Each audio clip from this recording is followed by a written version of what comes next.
Imagine driving to a Walmart in Buffalo, New York on a Saturday morning, expecting the usual flood of Canadian license plates lining the parking lot. But instead, the lot is eerily empty. No Ontario plates, no Quebec vehicles, just rows of vacant asphalt. It's the kind of scene that would make any local business owner's stomach drop. This is not just a quiet weekend shift in traffic. It's a sign of a seismic change. Canadians, who once poured billions of dollars into U.S. border towns, have started turning their wallets away. And here's the paradox. Canada is a country of just 40 million people, tiny compared to the 330 million in the United States, yet their collective purchasing power is shaking entire local economies across the border. Over the first 2 months of 2025 alone, more than 35,000 Ontario-plated cars that normally would have crossed the Peace Bridge and Rainbow Bridge into Buffalo and nearby towns simply vanished. That translates to millions of dollars in lost retail revenue, silently slipping away while most Americans might not even notice. No protests, no banners, no viral hashtags, just empty lanes and quiet stores. This is the story of a silent boycott, a subtle economic earthquake triggered not by loud demonstrations, but by everyday Canadians making small, deliberate choices. And it's only just beginning. To understand why empty parking lots in Buffalo matter so much, we need to step back and look at the bigger picture, the U.S.-Canada border economy. For decades, Canadian shoppers have been the lifeblood of border towns. Weekend trips to Buffalo or Blaine weren't just about bargain hunting, they were a cultural ritual. Families stocked up on groceries, electronics, clothing, and even gas, often saving hundreds of dollars compared to Canadian prices. Retailers and service businesses built entire strategies around this traffic. Big box stores like Walmart and Target, motels, gas stations, and even local diners relied on the steady influx of Canadian dollars. Public budgets in these border counties also benefited. Sales taxes from Canadian shoppers supported everything from library programs to road maintenance. In Erie County, New York, for example, Canadian shoppers contributed a significant portion of local retail tax revenue. Now consider the scale. Canada has 40 million people, roughly 1/8 of the U.S. population. On the surface, it seems like a small number, but when these shoppers vanish from a concentrated border area, the ripple effect is enormous. A single Ontario family deciding to stay home can mean dozens of dollars not spent in the U.S., and when tens of thousands make that choice, the economic impact multiplies fast. It's a reminder that even small populations can move mountains when it comes to money, or in this case, missing billions from border economies. So, what sparked this sudden shift in behavior? The answer lies in trade policy, specifically, President Donald Trump's tariffs and U.S. trade measures in 2025. These policies, aimed at protecting American industries, ended up creating a wave of frustration and uncertainty just across the border. For many Canadians, a simple shopping trip became a complex calculation. Will the items I want cost more because of tariffs? Will customs slow me down? Is it even worth the hassle? Local business owners and shoppers began voicing their frustrations.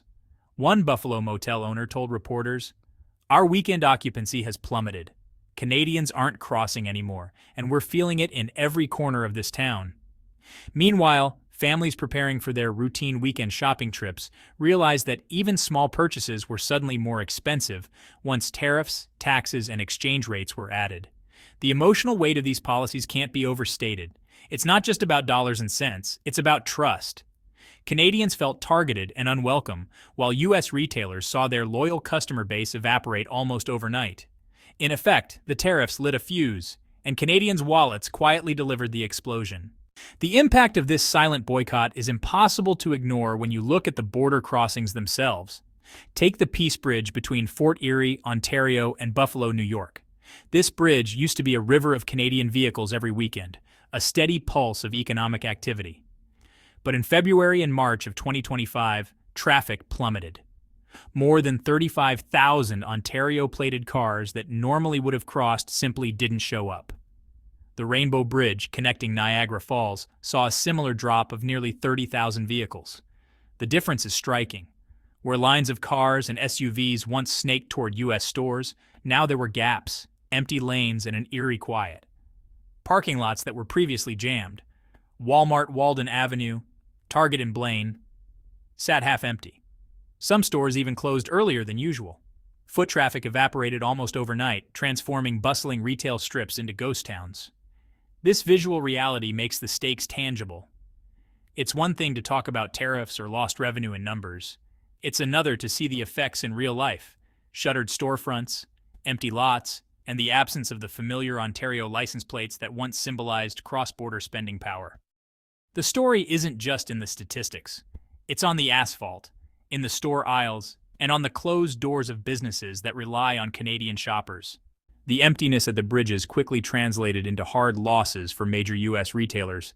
Stores that once thrived on weekend Canadian traffic began feeling the pinch immediately. Take Walmart on Walden Avenue in Buffalo. Before, the parking lot was overflowing with cross-border shoppers. But now the store quietly closes at 8 p.m. instead of 10 p.m., even locking doors early on Saturdays. Target in Blaine, Washington, cut entire part-time shifts after northbound traffic evaporated by 50%. It's not just a matter of numbers on a spreadsheet. Real people are affected.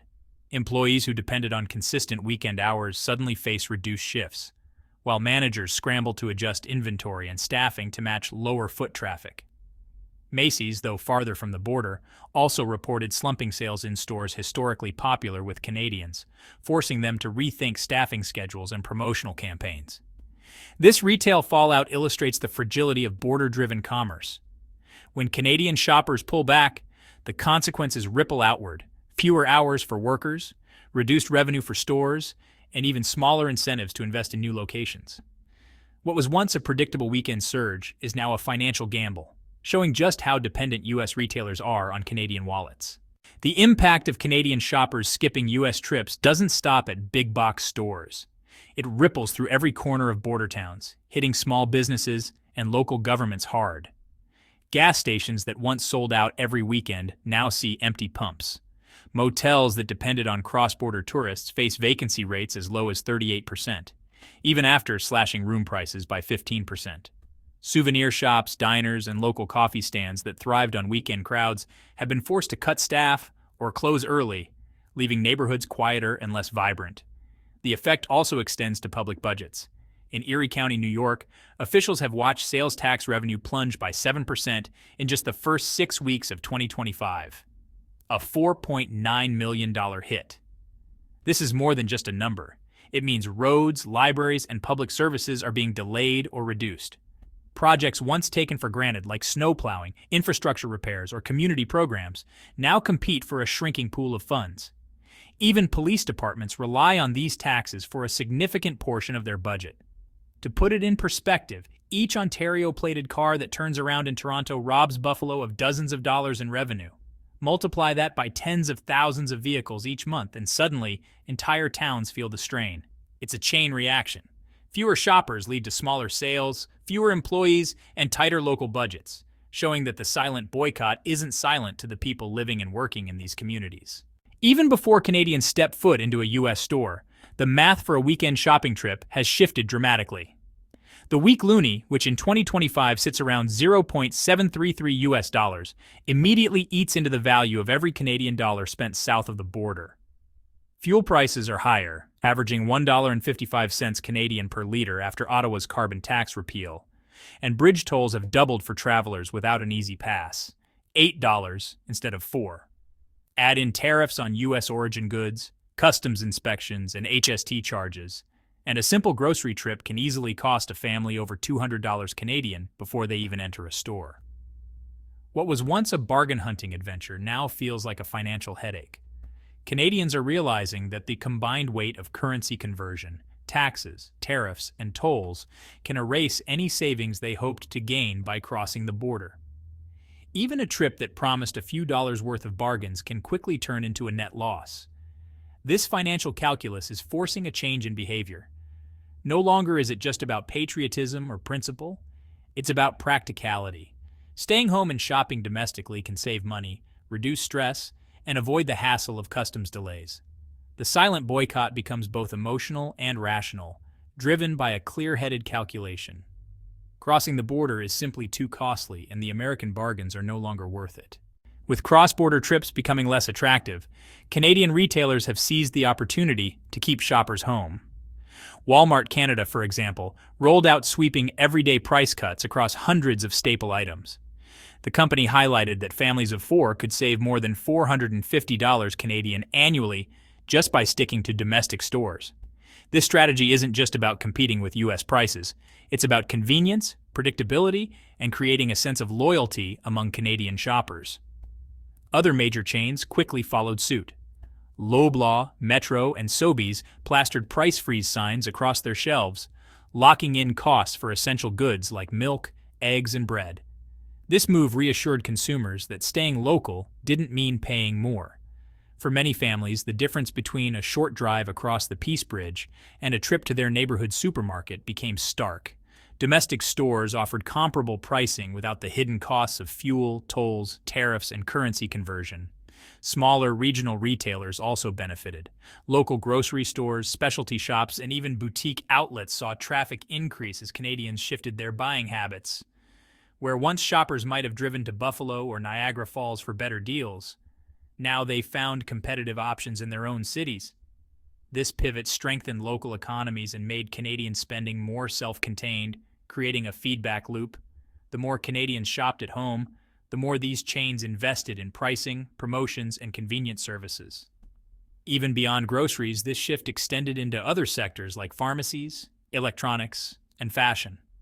For example, Shoppers Drug Mart launched 2-hour prescription delivery in multiple cities, while local clothing stores emphasized Made in Canada labels to appeal to national pride.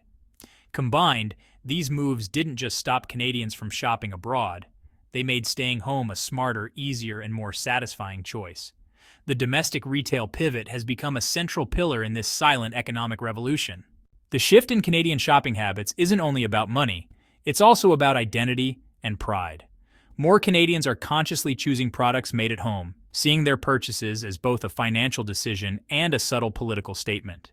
The Made in Canada label has gained new importance, signaling support for local businesses while quietly pushing back against U.S. trade pressures. Polls reinforce this trend. An Angus Reid survey from mid-February 2025 found that 78% of Canadians were committed to favoring domestic goods, and 59% were willing to boycott products bearing the U.S. flag.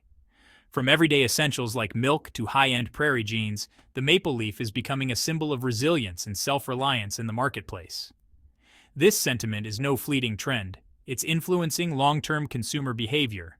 The emotional dimension is critical. Many Canadians report feeling frustrated or even targeted by U.S. trade policies, and that frustration translates into spending choices. Shopping in the U.S. is no longer just about bargains. It's about trust. When Canadians sense that crossing the border may cost more than it's worth, or that tariffs make them second-class shoppers, staying home feels safer, smarter, and morally satisfying. This alignment of pride and practicality creates a powerful feedback loop. Domestic retailers respond with competitive pricing and convenience, which reinforces national loyalty. Canadians feel good about supporting their own economy while avoiding unnecessary costs, and in turn, U.S. border towns experience fewer shoppers, lost revenue, and mounting economic stress. The boycott isn't loud, but it's effective, and it's deeply personal. As Canadians increasingly avoid United States stores, technology and e-commerce have really accelerated the shift. Online platforms like Amazon Canada and Shoppers Drug Mart's same-day delivery services are filling the gap, offering convenience that United States shopping trips just can't match.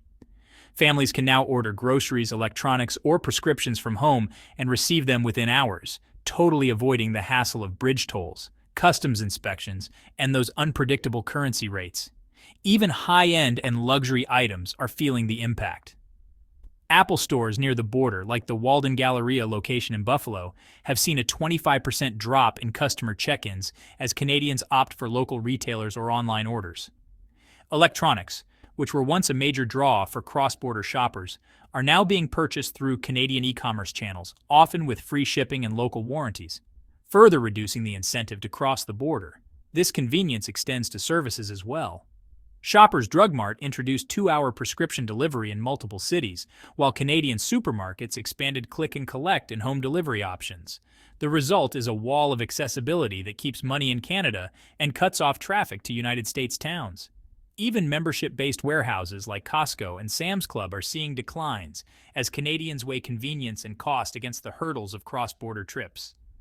The combination of tariffs, higher costs, and e-commerce convenience has created a perfect storm.